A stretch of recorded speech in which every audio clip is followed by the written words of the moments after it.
Vous savez, Nighttech a beaucoup grandi ces derniers temps et on en est au point où je claque 200 € dans une lampe pour améliorer ne serait-ce qu'un tout petit peu la qualité de mes images, et donc forcément la chaîne a besoin d'un petit peu plus de financement et... Non, je rigole, si cette vidéo est sponsorisée par NordVPN, c'est bien évidemment pour que je puisse m'offrir ma Xbox Series S. Sans rire, merci encore une fois à NordVPN de soutenir la chaîne. NordVPN, c'est le service de VPN numéro 1 pour ceux qui souhaitent naviguer en toute sécurité et anonymité sur Internet, pour protéger vos informations de navigation non seulement des yeux de votre fournisseur d'accès à Internet, mais également de certains profileurs publicitaires et autres pirates informatiques. Le truc qui me fait apprécier le service au-delà de ça, personnellement, c'est le soin que NordVPN apporte à l'interface et à l'ergonomie de ses applications, et ce sur tous les supports, ce qui est assez rare. Il est également parfaitement intégré directement dans les options d'iOS et macOS, et puis évidemment, en utilisant un VPN, vous pouvez débloquer le contenu d'absolument toutes les plateformes de streaming et faire fi des restrictions géographiques à ce niveau. Plutôt sympa si vous voulez découvrir toutes les plateformes disponibles aux US. C'est franchement sympa, d'autant que NordVPN vous offre jusqu'à 70% de réduction avec mon lien dans la description, donc écoutez,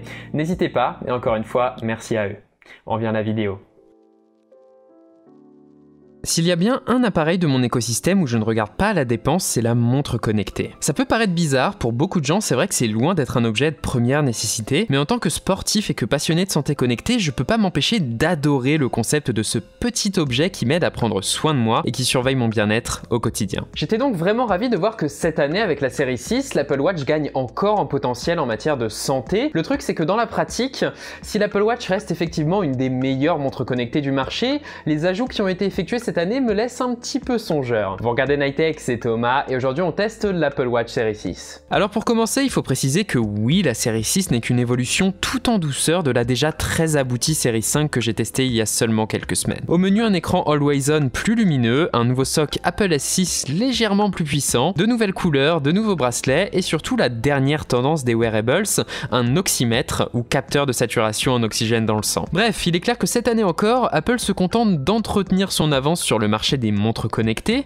Ce qui va donc nous intéresser ici, c'est de définir si les ajouts de la série 6 permettent effectivement à l'Apple Watch d'aller de l'avant ou s'ils ne font qu'ajouter de l'accessoire par-dessus la couche d'utilité qu'on peut avoir d'une Apple Watch. Avant toute chose, rendons à la série 6 ce qui lui revient et qui reste inchangé, en commençant par son irréprochable construction. Un petit rectangle aux extrémités arrondies qui se porte au poignet tel un minuscule ordinateur doté d'une finesse vraiment appréciable, quoique toujours un petit peu imposante sur un poignet fin comme le mien. Je me suis personnellement dirigé vers le modèle en aluminium gris sidéral de 40 mm, et au bout de 3 semaines d'utilisation quotidienne avec une séance de sport par jour, j'ai aucune remarque à effectuer en matière de durabilité, c'est impeccable. L'écran en verre Ion X fait très bien son boulot, elle a pris quelques petits chocs sans souci, c'est très positif. Mention spéciale au nouveau bracelet One Loop tressé par ailleurs, un petit coup de cœur personnel. Certes 100 € c'est juste hors de prix pour un bracelet en tissu, mais le look minimaliste et uniforme de ce bracelet allié à la régularité hypnotique de son motif font que j'aime beaucoup, même s'il a tendance à s'imbiber un petit peu de sueur pendant les séances de sport, tissu oblige. Attention cependant, si le fait d'avoir supprimé le fermoir est assez cool esthétiquement parlant, le bracelet devient essentiellement un élastique en fait. Il se détend donc un petit peu avec le temps pour s'adapter à votre poignet. Je vous conseille définitivement de prendre au moins une taille sous celle que l'outil de mesure d'Apple vous conseille. Bref, ce petit combo avec l'Apple Watch série 6 et son nouveau bracelet se porte incroyablement bien au quotidien, en tout cas c'est très confortable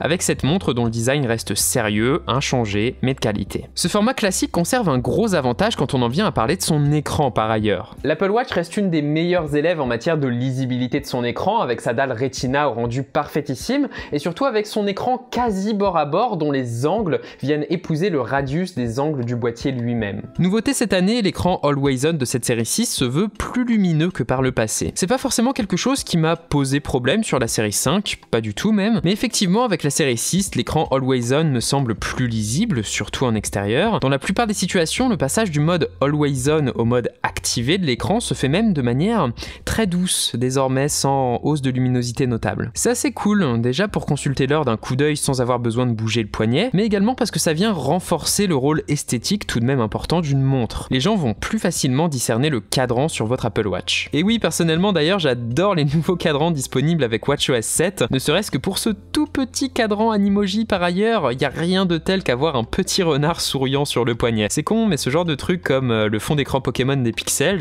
j'adore. Je sais pas pourquoi, ça donne un petit côté chaleureux à l'appareil. Mais bref, cette hausse de luminosité est selon Apple permise entre autres par la plus grande efficacité de la nouvelle puce de l'Apple Watch, le SoC S6, dont le processeur dual-core est basé sur celui de l'iPhone 11. Effectivement, on sent que la série 6 est extrêmement à l'aise pour naviguer dans WatchOS 7. Les applications s'ouvrent instantanément et c'est toujours impressionnant de voir une montre faire du multitâche sans souci. En outre, là où ce processeur fait effectivement du bien, c'est dans l'autonomie. Et oui, sans souffler mot et d'après iFixit, Apple a augmenté légèrement la batterie de sa série 6 et effectivement ça se ressent un petit peu, j'ai eu aucun souci pour finir une très longue journée de travail. Mes journées s'étalent de quelque chose comme 4 à 5 heures du matin jusqu'à 23 h le soir et même avec une séance de sport quotidienne, j'ai pas eu vraiment de soucis pour finir la journée alors que, mine de rien, je tire pas mal sur la batterie de ma montre personnellement. C'est quand même du très positif même si on se retrouve toujours face à une batterie qui va durer une journée. Attendez-vous à devoir la recharger tous les jours, c'est un petit peu embêtant mais bon, c'est une Apple Watch, que voulez-vous. Mais passons et revenons là où l'Apple Watch s'illustre comme plateforme vraiment convaincante et parlons un petit peu usage. Déjà oui, soulignons que l'Apple Watch bénéficie d'une flopée de fonctionnalités de communication particulièrement riches grâce au fonctionnement en vase clos de l'écosystème d'Apple. À vous les interactions avec vos notifications, la réception et l'envoi d'iMessage, la dictée vocale plutôt performante par ailleurs, et les requêtes à Siri qui, s'il n'est pas l'assistant de référence, il faut l'avouer, dans le grand ordre des choses il est même pas terrible,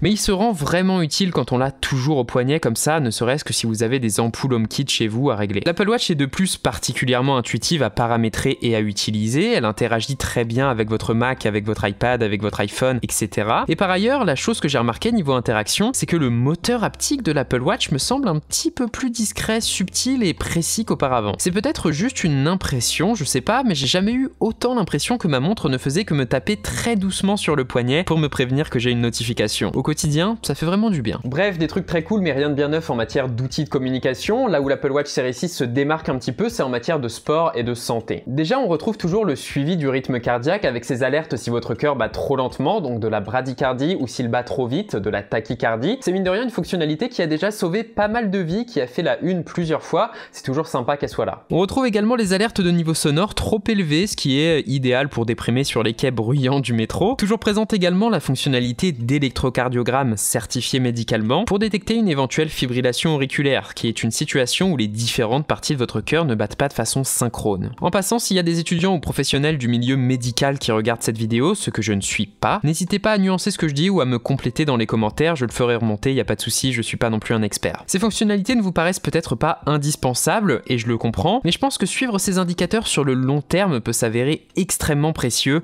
pour maîtriser sa santé et son évolution. Et justement, dans cet esprit-là, le nouvel indicateur de la série 6 et sa grosse fonctionnalité supplémentaire, c'est la mesure de la saturation en oxygène dans le sang, ou SpO2. La saturation en oxygène dans le sang, ça fait référence à quel point votre sang va être riche en oxygène, oxygène qui par la suite va être consommé par vos muscles et par votre corps pour vivre, tout simplement. Ici, Apple réussit à mesurer ce taux en analysant la couleur du sang qui passe dans votre poignet avec une série de capteurs optiques. On peut tout d'abord effectuer cette mesure manuellement en passant par l'application qui est proposée directement dans l'Apple Watch, et effectivement, Apple propose toujours des animations qui sont très sympathiques pour ça, ça donne envie d'effectuer une mesure. La mesure elle-même va s'effectuer en seulement 15 secondes en étant relativement immobile, vous pouvez même bouger un petit peu, et c'est vrai que c'est quelque chose d'assez impressionnant quand on sait la précision que requiert ce genre de mesure. La montre va également effectuer des mesures elle-même de manière proactive à intervalles réguliers, et c'est là que ça coince un peu, et au final je dois dire que je suis assez mitigé avec ce suivi en continu. Si les résultats me paraissent crédibles lorsque j'effectue la mesure manuellement de ma SpO2, si on consulte mes relevés automatiques, c'est vraiment une autre paire de manches. La montre a parfois détecté une saturation en oxygène un petit peu étrange chez moi.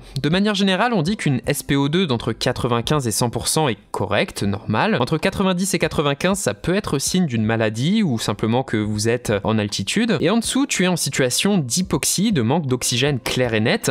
T'es pas bien quoi. C'est pour ça que quand j'ai vu une mesure qui m'indiquait un taux à 89%, j'ai été un petit peu inquiet. Après, j'ai fait une mesure manuelle et en fait ça allait. Mais ensuite, j'ai vu un autre relevé dans mon historique qui indiquait 76%, ce qui indiquerait que j'étais littéralement en train d'agoniser dans le caniveau. Enfin bref, j'ai l'impression que pour le moment, c'est pas pour rien que la SpO2 n'est pas certifiée médicalement sur l'Apple Watch. C'est un indicateur qui peut être très cool pour suivre l'état de votre système respiratoire au quotidien. Le truc, c'est que je lui accorderai pas une confiance aveugle ici, en espérant qu'Apple va optimiser ça à l'avenir et qui sait peut-être obtenir une certification médicale à la manière de la ScanWatch de WeThings. Ensuite, non pas en exclusivité sur ce modèle, mais disponible sur toutes les montres sous WatchOS 7, le tracking du sommeil. C'est assez particulier ici. Ça passe par la mise en place d'un objectif d'heure de sommeil, de notifications qui vont vous rappeler qu'il est bientôt l'heure de dormir, et également une mise en place d'un mode retour au calme sur votre iPhone pour vous éviter d'être distrait avant l'endormissement. C'est malin, l'Apple Watch vous prévient même le soir si elle a besoin d'être rechargée avant de suivre votre nuit. Pour ce qui est du suivi lui-même, l'Apple Watch se concentre sur la durée de votre sommeil, la détection de ses interruptions, et c'est à peu près tout en fait. J'aime bien cette approche très simple du sommeil, très fiable même. L'Apple Watch se constitue plutôt comme un coach pour améliorer votre façon de dormir plutôt que comme un outil pour analyser votre sommeil en détail, ce que j'imagine elle ferait plutôt mal de toute façon. Et puis évidemment, l'Apple Watch c'est l'outil de remise en forme par excellence pour tous les sportifs casuals comme moi. Avec ses 32 Go de stockage, c'est un véritable iPod, capable de transporter toute une bibliothèque musicale partout et tout le temps. C'est un parfait tracker au quotidien avec son système de cercle à compléter qui est particulièrement addictif pour être honnête, et c'est une montre de fitness complète, capable de traquer un large spectre de sports différents. Apple a mis un point d'orgue là-dessus et personnellement je trouve que c'est vraiment très positif, tout le monde a son sport personnel. C'est ma raison numéro 1 d'avoir une smartwatch personnellement, aller courir sans smartphone en ayant juste mes AirPods et ma montre, en pouvant à la fois écouter ma musique, suivre la zone de mon rythme cardiaque et avoir un suivi GPS. C'est quand même génial tout ce qu'on peut faire avec ce tout petit boîtier. Et mine de rien, ces fonctionnalités strictement sportives associées à celles plus médicales font de l'Apple Watch un assistant de santé vraiment complet et étonnamment riche désormais. C'est même assez impressionnant de voir tout ce qu'on peut faire avec une montre et j'espère que la popularité d'Apple permettra à ce genre d'outils médicaux de se démocratiser, histoire d'aider ceux qui se le procurent à être en meilleure santé ou tout du moins à essayer de l'être. Après on va pas se mentir, vu les 430 € nécessaires pour s'acheter une série 6, disons que ça s'adresse surtout aux plus fortunés pour le moment et c'est toujours le problème évidemment. Et justement c'est un peu la conclusion de cette année. Si la série 6 est impressionnante de par son large panel de fonctionnalités et sa polyvalence en matière de santé, disons que son tarif n'a jamais semblé aussi élitiste, surtout si vous pouvez vivre avec les compromis du nouveau modèle SE proposé à 300 € cette année. Pour ma part, sans même parler du confort prodigué par un écran Always On, je pense que c'est des fonctionnalités de santé qui viennent vraiment donner un intérêt concret et exclusif au smartwatch en tant qu'objet. Si cette année Apple s'est investi en demi-teinte avec la saturation en oxygène dans le sang, ce que je trouve quand même dommage étant donné que c'était la grosse nouveauté de cette année, je peux pas m'empêcher de me dire que c'est impressionnant tout ce que permet de traquer une montre aujourd'hui. Plus que jamais, l'Apple Watch se constitue comme le parfait assistant de votre quotidien, toujours là pour prendre soin de vous et pour vous apporter la bonne information au bon moment. Ceci dit, c'est vrai que ce statut, les précédentes Apple Watch peuvent très bien s'en revendiquer, que ce soit la série 4 et la série 5 évidemment, qui sont très proches de cette série 6, mais également les précédentes, pourquoi pas. Je sais pas s'il y a vraiment matière à upgrade pour être honnête, mais si vous vous décidez à investir, et c'est vraiment une somme importante, vous pourrez au moins vous dire que c'est pour votre santé. Bref, c'était Nightech, c'était Thomas, j'espère que cette vidéo vous aura plu, qu'elle vous aura aidé. Et puis, si c'est le cas, comme d'habitude, vous savez quoi faire, le j'aime, le commentaire, l'abonnement et le partage, c'est ce qui fait grandir notre toute petite chaîne, c'est grâce à vous, et je vous en remercie, vraiment. Et moi, je vous dis à la prochaine, les gens. Allez, salut.